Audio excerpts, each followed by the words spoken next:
the Western New York Regional Education Center for Economic Development presents Target Success.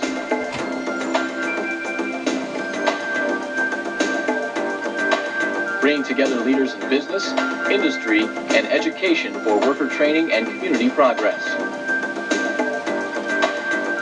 Established in 1983, the Western New York Regional Education Center for Economic Development has been designated by the State Education Department to coordinate employment and training programs across New York. The Western New York Center serves Erie, Niagara, Chautauqua, Cattaraugus, and Allegheny counties. And now, here's the host of Target Success, Jerald Wolfgang.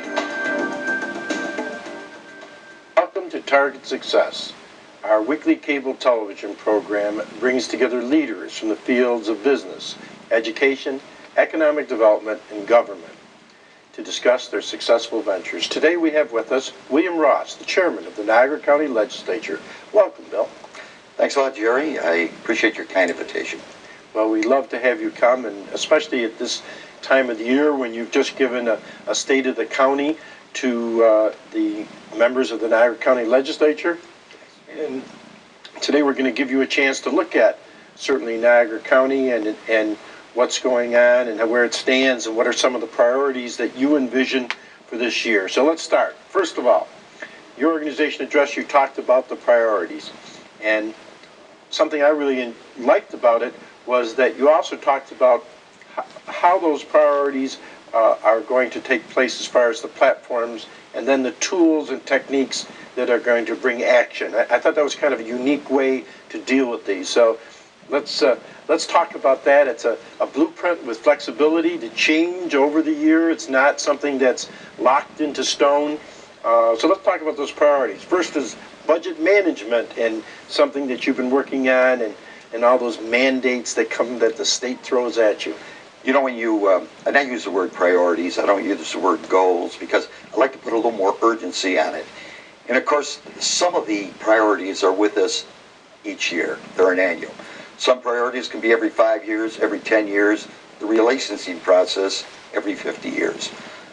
But number one, budget management, and I have to use / unfunded mandates, is with us every year. I can remember when I first started with the county legislature 15, 16 years ago, when you got into budget with the finance committee, you got into it in August. That's when you really started the ball rolling. Today, budget, you're starting in January. With our county manager, your form of government, actually he's meeting with his team at the end of January, setting up the process to go through the new budget for, as we're looking at 2006. By the time March rolls around, he has the department heads involved in it. And he's meeting with the department heads, probably 6 reviews of the budget for 2006. Then the legislators get involved during the summer, and they're given the material that has been presented to the budget manager and his team, and of course the department heads, and we start working through it. So budget has changed in Niagara County, and I imagine it's changed all over the state to a 4 to 6 month process to a 12-month process. What's the reason for that, Jerry? Well, unfunded mandates is just a heavy hit. When you begin a new year, we're beginning 2005, we're beginning with a deficit already, because we know we're going to be tapped for at least $4 million in Medicaid. We know we're going to be tapped in pensions. We know a few of the other areas that we're going to be hit in. So you begin the year 15, 16% in deficit, and you work from that. On budget last year, by the time April rolled around, April 2004, we were 23%, worked to 19%, 16%. By the time the county manager presented to us, it was 9%. Then we got to work on it. We brought it down to about 5.2%. So budget management / unfunded mandates, it's an all year round process. And so extremely important to have everybody involved in it. That's why I think this county manager form of government is really helping us on the budget process. But let's talk about that. When you talk about the unmandated expenses, we have this problem with our Medicaid. Erie County's experienced it. Yes. Certainly Niagara has over years. You seem to have dealt with it a little better than Erie County in realizing exactly what your problems are going to be each year and try and handle that. But is the state going to do anything to I know our state legislature, our state senator has said he's, pushing the governor, pushing Senator Bruno to do something. Are you think they're going to do anything? I'm sure Senator Mazar and Assemblywoman Del Monte and the other Assembly people that do touch our county are going to work in that direction. There is an awful lot of bills that are out for reform. But those bills never get to conference. And, you can have every Assembly person, 150 of them, 62 senators, come out with reform measures. But they got to get to conference. They got to pass the conferences. They got to get on the floor. We're at a point now that it's absolutely mandatory with these unfunded mandates, particularly Medicaid, that they give us some help. Because if they don't, county government as we know it today is not going to be county government. And I always bring this up, the legislator from Lewiston warned us 20 years ago, really, on Medicaid. Nobody will listen to me. He was a voice in the wilderness.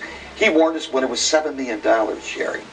And then he warned us again, I was there, in 1987 when it was about $11 million. And of course, today it's $47 million and climbing. Matter of fact, the seated county legislature at the reorganization meeting in 2009, unless there is reform, it is going to be $65 million. Let's put this in perspective. Right now, the property tax levy comes from the property taxpayers. In our $264 million budget, it's $65 million, $67 million. So you can see how important some type of reform in this unfunded mandate is. And remember, Medicaid is important. Let's streamline it. Let's cut down on services. Let's move from brand name to generic brand prescriptions. It can be done. It's just getting the team together to do it. Let's go on to another one of your priorities. I thought that was very important, though, for us to talk about that because that's in the papers every day with the state, with Erie County, and certainly with Western New York. And your county seems to be dealing with it, but you need that reform. Economic development, IDA. Probably one of the best things that happened for economic development in Niagara County is when we merged together our Department of Economic Development and, of course, the IDA. We merged together under one man. We had the right man, Mr. Sam Ferraro, who's the Commissioner of Economic Development in the county, who certainly is the Executive Director of the IDA. This one-stop shopping over on Lockport Road at the old Indicon site, or as they call it, Vantage International Point, today is leading us in the right direction. Because if we don't have business growth and business retention, what can be carried on by this merger of our Economic Development Department and the IDA, we're going to be in a sorrier state than we are at the present time. They're doing the job. There's a lot of good things that have been done. And when we talk about business development, we got to remember business retention. And so many times we keep reaching out for that business development, forgetting that Delphi is so important to us, that the air base is so important to us, to keep these people working. And that probably brings us into retention of the Niagara Falls Air Reserve Station. Jerry, with 3,000 jobs out there, and the goods and services that they purchase, and with the payroll that's provided every 2 weeks, you can see how important that retention, economic development is there. So that is one of our priorities, and that's the urgent priority, and we think we're on the right road. On May 16th, that's going to be announced, and I believe it's going to be a positive announcement that this base is going to be here another 10 to 20 years before we have to go through the BRAC process again. Let's go back to that economic development, although certainly the air base is part of it. There's a new company that came into the IDA, excuse me, that's United Biochemicals, and they're expanding now 20,000 square feet on the facility. It will employ, I believe, up to 30 new workers by the next 5 years. This is what we're looking for. And at Indicon, we have the space to provide for any of these companies that want to either expand or want to come in and develop. And we really can go back to Mr. Terry Coombe back in 1990 that had the vision of a location such as Indigan. Unfortunately, recession kind of took it about 6 steps backwards, but we're beginning to move forward again. And that vision that he had, I think, is going to pay off for economic development. And you know what I like, Jerry? General Dynamics, the Air Research Facility, is getting close. You'll probably be over there with me in a few months to break the ribbon. And again, this is a 90,000 square foot facility. It's going to employ 100 people with expansion for more employees. It's going to be a spin-off type of facility. This is what we're looking for, and this brings us right into our Niagara Falls International Airport. And certainly that is something I know you want to talk about, the expansion of that airport as far as an economic development tool. It's just an unused facility as far as our local business and area, and it's an uncut diamond that needs to be cut. So well said. And that jewel has been with us quite a long time.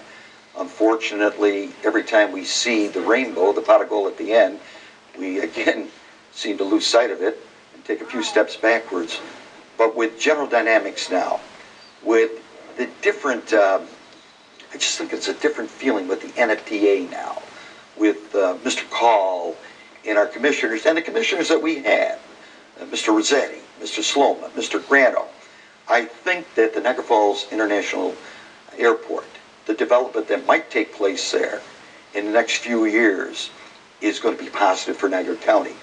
Now, the folks have heard so many things over the last several years, since 1999, when Central was going to come in, and of course, a lot of things did happen there, including September 11, 2001, that kind of took us out of that. But with the new attitude, the positive attitude, the NFTA, and the possibility of a new terminal, 2 stories, which with the chutes certainly will attract more charter airlines. I'm not talking about passenger airliners. I'm talking about the charter business that we had during the 80s. And of course that ties in with the casino. I think it's going to happen. I know a lot of people say, well, why build a new terminal when you don't have the charter services? That old movie that comes up all the time, the Field of Dreams, build it and they will come. There's a lot of truth to that. And I think once they see we're serious about this new terminal, and certainly the city's serious enough about putting $1 million of their casino money in it every year. The NFTA is serious from the standpoint of looking for grants and going to put a little of their money into it. We're going down the right road. I think with the airport development also, you have to connect that to Homeland Security. And right now, the airport immigration and customs facilities aren't developed to the level that they would need for Homeland Security. And therefore, the terminal needs a remodeling just to meet that. So now, by putting a brand new terminal in, that meets all the current Homeland Security needs, and certainly the passenger and charter business needs, and certainly the package and freight business. So it meets a number of necessary items that can be handled, but can't be handled as well as they could be with the current terminal. Jerry, you hit them all. You hit the charter service, you hit possibly maintenance and freight. We do have Kitty Hawk coming in there a few times a week with plans for expansion. And Homeland Security, you brought that up, that ties right in there. We're very, very fortunate to have the 107th, 914th to cross there. It even makes Homeland Security more important. And with the ties, with what we're doing in Homeland Security in this county, and what we're going to be doing in the future, the long-term future, it all ties in. And it's going to be another impetus, another motivation to develop that Niagara Falls International Airport. As you talk Homeland Security, it's difficult to get started.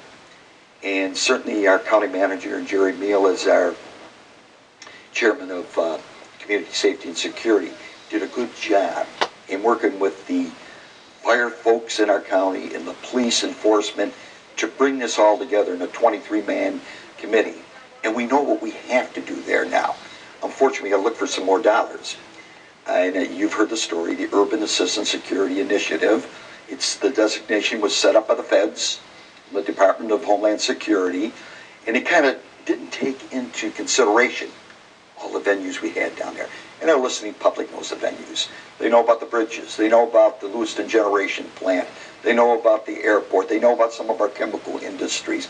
They know about some of our landfills that could be very, very dangerous, especially the hazardous landfills. So we have so many of these critical venues here. So Homeland Security means such of importance to Niagara County. But again, we're going in the right direction there. I feel we're going to get a lot more of those federal monies and state Homeland Security monies. But we do have the venue now to work out of our Homeland Security Steering Committee. So again, I feel very good that we're going in the right direction there. And you're right, Jerry, it all ties into the airport, into the retention of the airbase. You know, the state has been helpful in supplying certainly a heavier participation of New York State Police on the border. I know that I don't know what the number is, I read in the paper 100 or 200 extra, certainly people have been placed along the border. Certainly between New York State and Canada, we have quite a large border, so, but this area does get certainly its fair share. The monies that come from the federal government for this particular Homeland Security project were based on population. That was the reason that we didn't benefit, if I remember reading that, and then I heard a federal dissertation about that. I think it was at a function that Congressman Reynolds had when he brought in the head of that. And I didn't realize that it was based on population. So that was one reason maybe, say, Buffalo got monies, or Erie County, rather than some of the monies that might have flowed to Niagara. Well, Erie County got they got their forces together right away.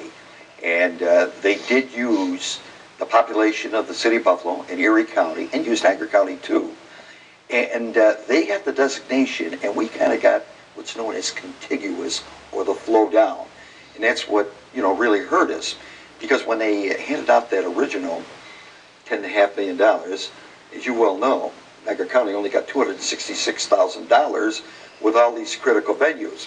Now this time there's $7.2 million.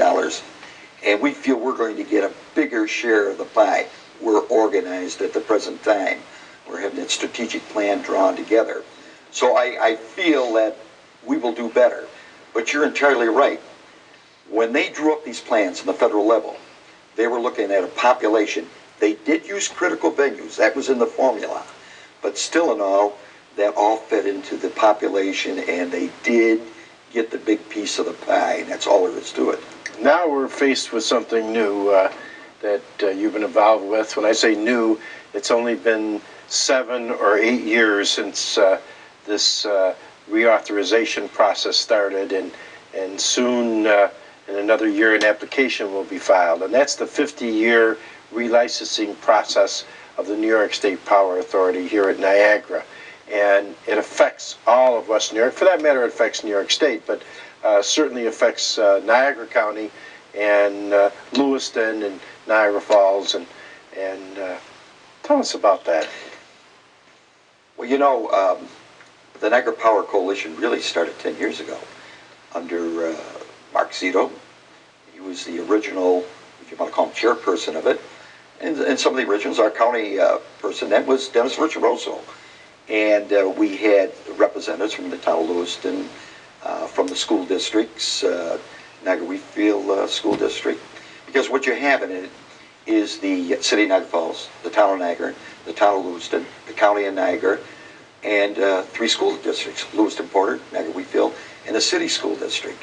And these people worked on it for 10 years and put together a lot of good things, provided the foundation or the base.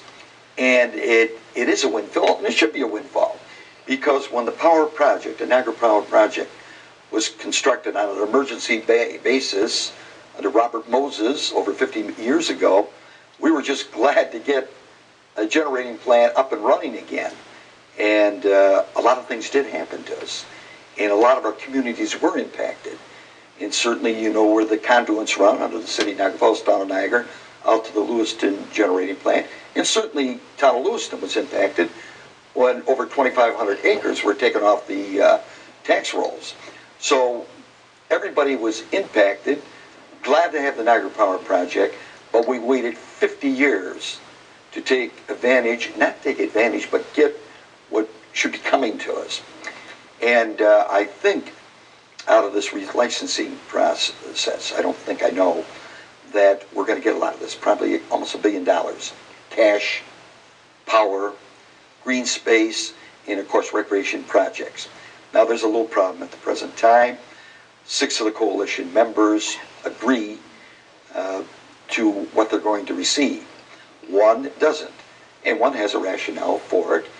But once again, I believe in future meetings of the Niagara Power Coalition, I'll be able to sit down and work this out. But what is happening is good. What is happening we should be getting, and we'll just have to work together in a cooperative way to make sure that everybody gets their fair share. But it's nice. We should be getting it. They have impacted our area. Besides providing something we needed in our area, the Lewiston generating plant and the hydroelectric power. The Niagara County Community College has certainly, it's been here for, at this particular site where we televise our show, I believe for over 30 years. And it has had a dynamic impact on our citizenry, certainly on economic development, on education, and wants to be here another 30 years. And the county legislature is doing everything it can to assist them to be a future economic development tool for the county and for Western New York. 2 things. You're an educator, I'm an educator. And we know how important this crown jewel is. 10 miles from North Tonawanda, 10 miles from Lockport, 10 miles from Niagara Falls. Our legislative forefathers made a good selection out here. 287 beautiful acres, over 5,000 students. And Jerry, I like what you said, economic development tool, because these people were educating. And no matter what you read in the paper, over 80–85% stay here. So we are preparing people, whatever curriculum they take, in jobs that will be created or are created at the present time. What a potential. And, you know, there was talk about merging at one time, consolidation. Not so much our talk here in Niagara County, but we know what we have here.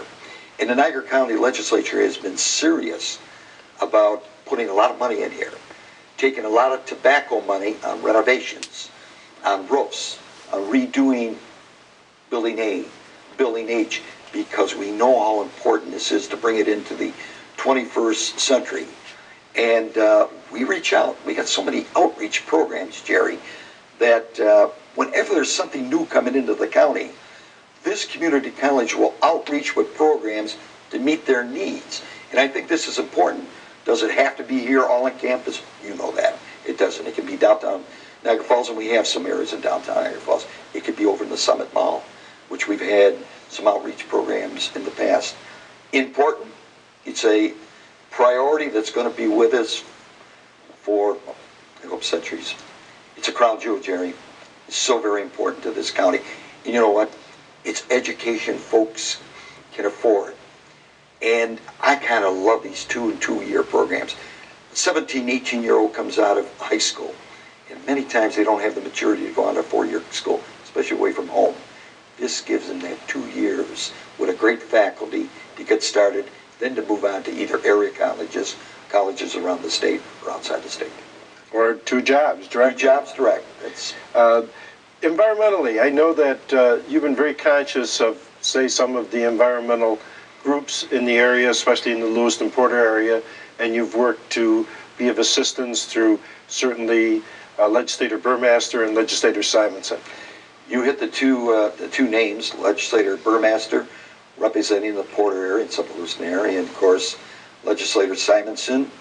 This is Legislator Simonson's 32nd year, the longest standing county legislator that has ever served in the Niagara County Legislature. He must have done that when he was 13. I know he was elected when he was 19, so he must have taken office when he was 20. But he's always, both of those gentlemen have always been cognizant of the environmental problems in the Lewiston Porter area. And there's been a lot of paper, there's been money when needed, And certainly there's some things happening at the present time. Again, sponsored by Legislator Burmaster, Legislator Simonson will come up at the next legislative meeting. We are cognizant of those environmental groups that have worked very, very hard over the last several years. Sure, there's concern on the Lake Ontario Ordinance site. And of course, the concern that inhabits a part of that site at the present time. And certainly they're going to work to make sure it's a safe site. And another problem they're working at is a few years ago, the EPA under Wickham, Mrs. Wickham, decided that the Hudson River should be dragged where the old GE plant was, maybe still is, where they had the PCBs that fed right directly into the Hudson River. Well, sooner or later, at least under the directive of the EPA, they're going to dredge that area. And they're going to break the encapsulation and supposedly dredge up the PCBs. And there's only one place, unfortunately, in the Northeast to put them, and that's Niagara County. Now, what are we talking about there, Jerry? I bring this up quite a lot, so does Legislator Burmaster, Legislator Simonson. 200,000 truckloads of PCBs on our roads to be buried at the only hazardous landfill site in Northeast United States. These people have asked, and the DEC promised a new site several years ago. Has it happened? As you well know, no. So they're looking for further testing. They're looking for another hazardous site. They don't want 200,000 truckloads of PCBs to come up here from the Hudson River area where the GE plant was located. And you can see why they've been so strong, and certainly we have to pay heed to them and their concerns. It affects 220,000 people in this county. Well, 28 minutes goes very quickly. It's like we could probably spend another 28 minutes discussing even the future in Niagara County. But I think you've done an admirable job in being with us today and discussing the blueprint with flexibility that you've discussed, and we appreciate you being here. Jerry, anytime, thank you very much. Anytime I can discuss Niagara County government, I'm very proud of it. I'm very proud to be the chairman. I think it's a real privilege. And once again, speaking for all the legislators, thank you for this type of program. Well, thank you for being with us. I want to thank our listening audience for tuning in to hear William Ross, the chairman of the Niagara County Legislature, discuss the priorities for 2005. And want to thank you again for tuning in to Target Success. For further information, questions, or suggestions for future programs, contact Jerald Wolfgang at 821-7185 or by email at jwolfgang@e1b.org.